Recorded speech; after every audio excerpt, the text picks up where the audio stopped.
Boa tarde a todos, nós somos a equipe 6. Eu sou o Davi Moura e a nossa equipe ainda é composta pela Agatha, pelo Brian, pelo Gabriel, pelo Carlos e pela Gabriela Madureira. Bom, a gente vai falar um pouco sobre o livro Morte e Vida Severina, de João Cabral de Melo Neto. A gente vai estar citando algumas características da fase que o livro se encontra, da terceira geração modernista, um pouco sobre o autor e a síntese e explicações da obra. Eu espero que vocês gostem. Morte e Vida Severina foi escrito por João Cabral de Melo Neto nos anos de 1954 e 1955. Ele já foi publicado no ano de 55. Em relação ao poema, ele é um poema autonatal de temática regionalista. Agora, falando sobre o que acontecia na época, durante essa época, tanto o Brasil quanto o mundo estavam tendo problemas sociais, econômicos e na política. O Brasil foi marcado pelo último mandato de Getúlio Vargas.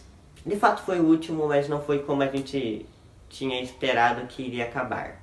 Durante essa época, o Brasil foi dividido em dois.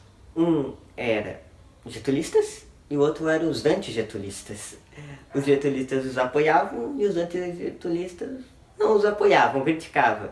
As principais críticas contra Getúlio é porque ele reajustou o salário mínimo em 100%, além de acusações como corrupção.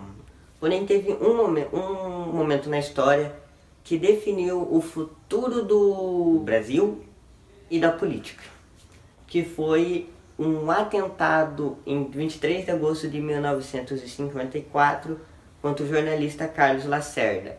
Carlos Lacerda era o principal opositor do governo de Getúlio. Isso foi o estopim para a renúncia de Getúlio Vargas, já que logo depois disso 27 generais falaram publicamente para a renúncia de Getúlio Vargas, tirar ele como presidente. Porém, isso nem chegou a acontecer porque um dia seguinte, no dia 24 de agosto, ele se suicidou. Os anos seguintes foram bem conturbados, vários presidentes entraram, houveram várias eleições. Porém, de um ano e meio depois, Juscelino Kubitschek ganhou uma eleição e assumiu o poder, e podemos dizer que voltou ao normal. Agora, deixando o Brasil um pouco de lado e falando em relação ao mundo inteiro, os anos 50 foram chamados de anos dourados, porque tivemos grandes evoluções tecnológicas, como as televisões, os comerciais de rádio, que foi um grande impacto na sociedade na época. Além de que na época estava tendo, ainda era o palco da Guerra Fria, ainda estava tendo a Guerra Fria dos Estados Unidos, o capitalismo, e a União Soviética como comunismo. Além disso, também teve a descoberta da vacina, a primeira vacina de poliomielite, como outros avanços tecnológicos, científicos, que na época foram algo inovador. Morte e Vida Severina pertence à terceira fase do modernismo. As principais características da terceira geração modernista são academicismo, passadismo e retorno ao passado, oposição à liberdade formal, experimentações artísticas, realismo fantástico, retorno à forma poética, influência ao parnasianismo e simbolismo, inovações linguísticas e metalinguagem, regionalismo universal, temática social humana, linguagem mais objetiva. E se somos severinos, iguais a tudo na vida, morremos de morte igual, mesmo a morte severina, que é a morte de que se morre de velhice antes dos 30, de emboscada antes dos 20, de fome um pouco por dia, de fraqueza e de doença é a morte severina, ataca em qualquer idade, e até a gente não nascida. Nota-se nesse trecho inovações linguísticas e metalinguagem, regionalismo universal, temática social e humana. No próximo trecho, desde que estou retirado só a morte vejo ativa, só a morte deparei e às vezes até festiva, só a morte tem me encontrado, quem pensava encontrar a vida. Nota-se linguagem clara e objetiva, metalinguagem, métrica e rima nesse trecho. No último trecho, Ser José é mestre carpina. Que diferença faria se, em vez de continuar, tomasse a melhor saída, a de saltar numa noite, fora da ponte da vida? Nota-se figuras de linguagem e metáfora temática social e da vida cotidiana. Morte e Vida Severina retrata a trajetória de Severino, que deixa o sertão nordestino em direção ao litoral, em busca de melhores condições de vida. No caminho, Severino encontra outros nordestinos, que assim como ele, passam pelas mesmas privações impostas ao sertão. A aridez da terra e as injustiças com o povo são percebidas em medidas nada sutis do autor. Assim, ele retrata o enterro de um homem assassinado a mando de latifundiários. No caminho, Severino assiste a muitas mortes. E de tanto vagar, termina por descobrir que é ela, a morte, a maior empregadora do sertão. E é a ela que deve os empregos de médico ao coveiro, de rezadeira ao farmacêutico. No poema, Severino pensa em suicídio, mas é contido pelo carpinteiro José, que fala sobre o nascimento do filho. Na terceira geração do modernismo, a sua linguagem se destacava pelo rigor formal, desde a métrica e a rima, o racionalismo e o equilíbrio, que mutuamente se destacavam na poesia e na prosa. Ela também se destacava na busca de aspectos nacionais. A linguagem começou a adquirir características bem distintas do que já se tinha visto no início do movimento.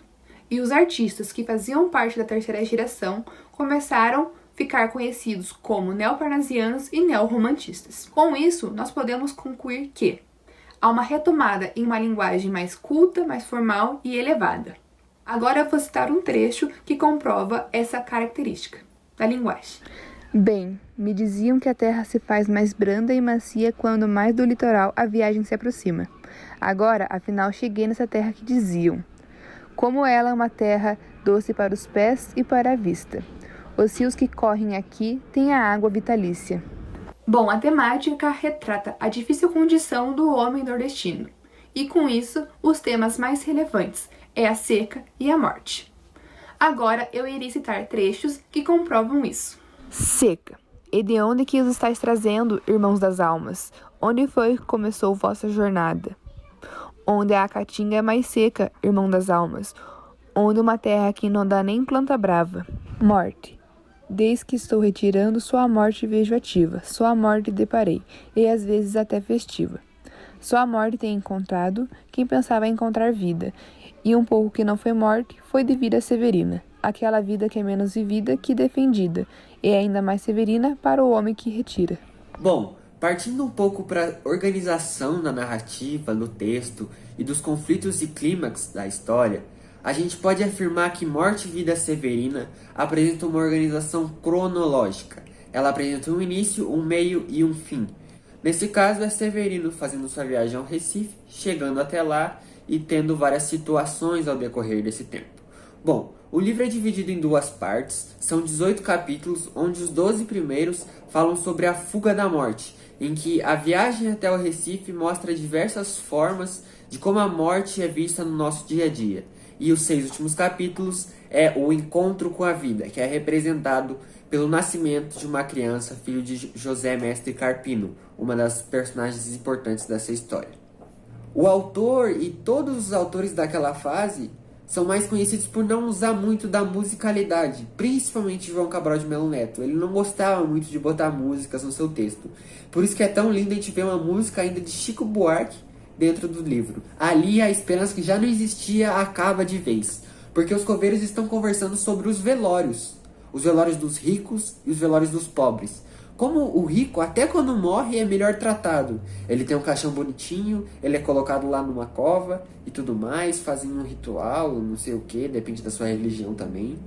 E os pobres, eles são simplesmente tacados dentro de uma cova que acaba uma pessoa, mas tem 5 ali dentro. No 11º capítulo, ele cogita o suicídio, por causa que a esperança dele já acabou. Ele quer fugir da morte, mas a morte vai atrás dele. Então, no 12º, começa segunda fase desse livro, o encontro com a vida. Ele está conversando com a segunda personagem mais importante dessa história, como eu falei, José Mestre Carpina, e ele pergunta: seu José Mestre Carpina, que diferença faria se, em vez de continuar, tomasse a melhor saída, a de saltar numa noite fora da ponte da vida? Então ele está perguntando: do que vale a vida? Será que vale a pena? Não é melhor eu pular e acabar com esse sofrimento? Pular nessa ponte, nesse rio? E eles são interrompidos por uma mulher. A mulher anuncia que o filho de Mestre Carpina acabara de nascer. E aí eles vão lá até a criança. É importante ressaltar que tem uma analogia com o nascimento de Jesus Cristo. Também o filho conhecido como Jesus Severino.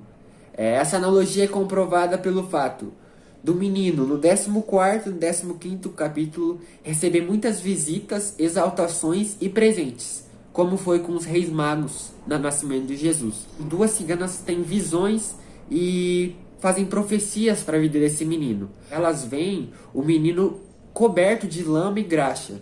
Lama significaria que ele ia trabalhar como catador de caranguejos.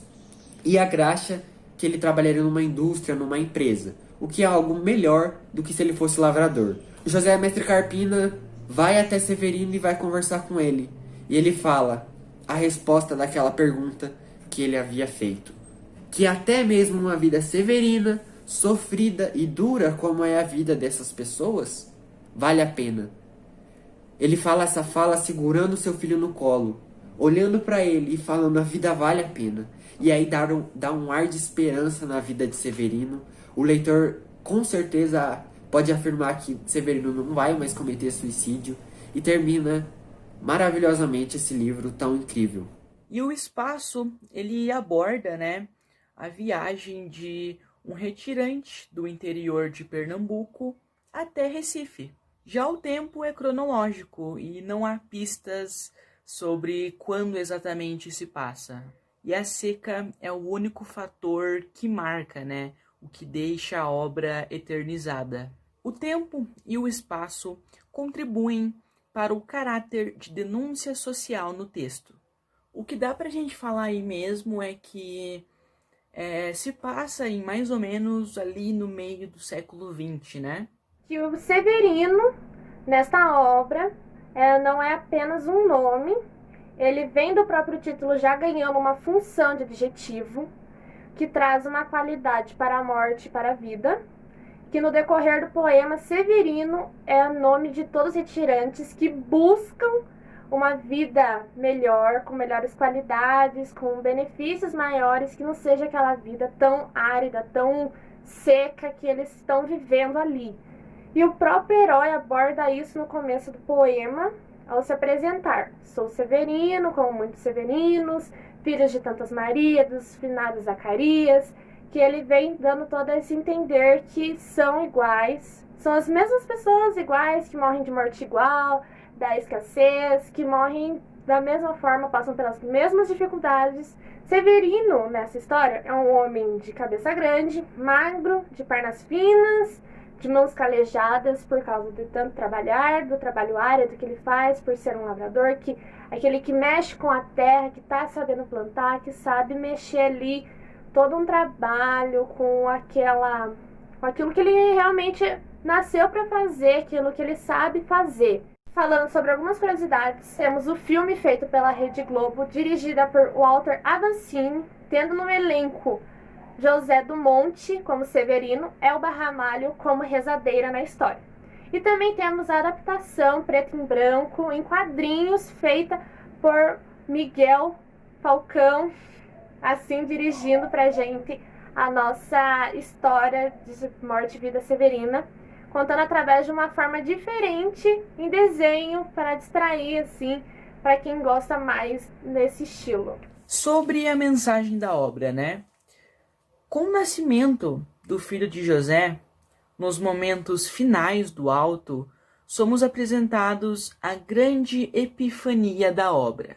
O Severino, que está sempre fugindo da morte, chega à conclusão de que ela estará sempre lá, de diversas formas e circunstâncias. Então, o poema termina com o nascimento do filho de José e com esse primeiro respiro de um menino que nasceu na vida severina. E aí, ele nos transmite essa dose singela de otimismo. E aí, surge essa mensagem pra gente, de que a vida, ela é sofrida. A vida é feita de altos e baixos. Muitas vezes, mais baixo do que altos.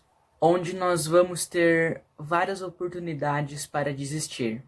mas a nossa vontade de vencer deve ser sempre maior do que a vontade de desistir.